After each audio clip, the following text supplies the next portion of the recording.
Shalom saudara-saudara yang kasih Tuhan. Puji nama Tuhan, kita menikmati anugerah Tuhan dengan pemberian hari yang baru. Mari kita memulai hari ini dengan membaca firman Tuhan di kitab 2 Samuel pasal yang ke-9. Berkatalah Daud, masih adakah orang yang tinggal dari keluarga Saul? Maka aku akan menunjukkan kasihku kepadanya oleh karena Yonatan. Adapun keluarga Saul mempunyai seorang hamba yang bernama Siba. Ia dipanggil menghadap Daud, lalu raja bertanya kepadanya, "Engkaukah Siba?" Jawabnya, "Hamba tuanku." Kemudian berkatalah raja, "Tidak adakah lagi orang yang tinggal dari keluarga Saul? Aku hendak menunjukkan kepadanya kasih yang dari Allah." Lalu berkatalah Siba kepada raja, "Masih ada seorang anak laki-laki Yonatan yang cacat kakinya." Tanya raja kepadanya, "Di manakah dia?" Jawab Siba kepada raja, "Dia ada di rumah Makir bin Amiel di Lodebar." Sesudah itu Raja Daud menyuruh mengambil dia dari rumah Makir bin Amiel dari Lodebar. Dan Mephiboset bin Yonatan bin Saul masuk menghadap Daud. Ia sujud dan menyembah, kata Daud. "Mephiboset," jawabnya, "Inilah hamba, tuanku." Kemudian berkatalah Daud kepadanya, "Janganlah takut, sebab aku pasti akan menunjukkan kasihku kepadamu oleh karena Yonatan ayahmu. Aku akan mengembalikan kepadamu segala ladang Saul, nenekmu, dan engkau akan tetap makan sehidangan dengan aku." Lalu sujudlah Mephiboset dan berkata, "Apakah hambamu ini sehingga engkau menghiraukan anjing mati seperti aku?" Lalu raja memanggil Siba, hamba Saul itu, dan berkata kepadanya, "Segala sesuatu yang adalah milik Saul dan milik seluruh keluarganya, kuberikan kepada cucu tuanmu itu.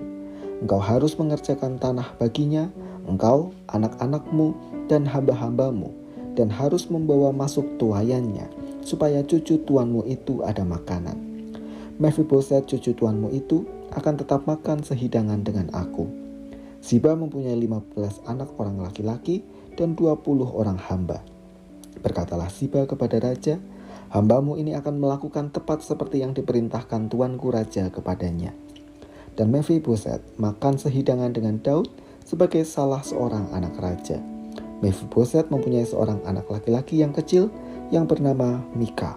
Semua orang yang diam di rumah Siba adalah hamba-hamba Mephiboset. Demikianlah Mephiboset diam di Yerusalem, sebab ia tetap makan sehidangan dengan raja. Adapun kedua kakinya timpang. Daud mencari sisa keturunan Saul yang masih tertinggal. Maka ditemukannya Mephiboset yang ternyata adalah anak dari sahabatnya, yaitu Yonatan. Mephiboset adalah seorang yang timpang kaki. Dengan kekurangan yang ia miliki membuat Mephiboset tidak bisa diterima baik secara sosial, bahkan sesuai dengan Taurat, ia tidak bisa mendekat ke kemah suci. Daud tidak tega membiarkan Mephiboset mengalami hal itu. Dengan mengingat bahwa Saul adalah raja yang pernah memimpin Israel, Daud tidak kemudian menyimpan dendam kepada keturunan Saul, tetapi justru menjamin kelangsungan hidup Mephiboset. Daud memberi tempat kehormatan bagi Mephiboset untuk menikmati setiap jamuan makan bersama dengan Daud setiap hari.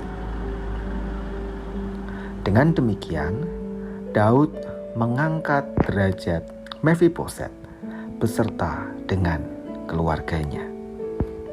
Saudara-saudara yang kasih Tuhan, dari sini kita belajar bahwa kita memiliki tanggung jawab terhadap sesama kita, khususnya bagi mereka yang tidak terperhatikan atau bahkan secara normatif dianggap tidak ada oleh lingkungan sekitar kita.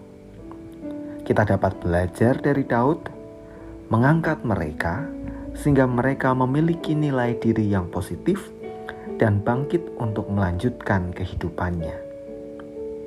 Tentu ini tidak hanya bagi mereka yang memiliki kekurangan secara jasmani, tetapi juga bagi sesama kita yang sedang terpuruk, patah hati, hilang harapan, bahkan tidak lagi semangat dalam menjalani hidup. Mari lakukan hal kecil agar semangat itu menyala kembali dan sesama kita memiliki nilai yang baik, nilai diri yang baik, serta positif. Mari kita berdoa.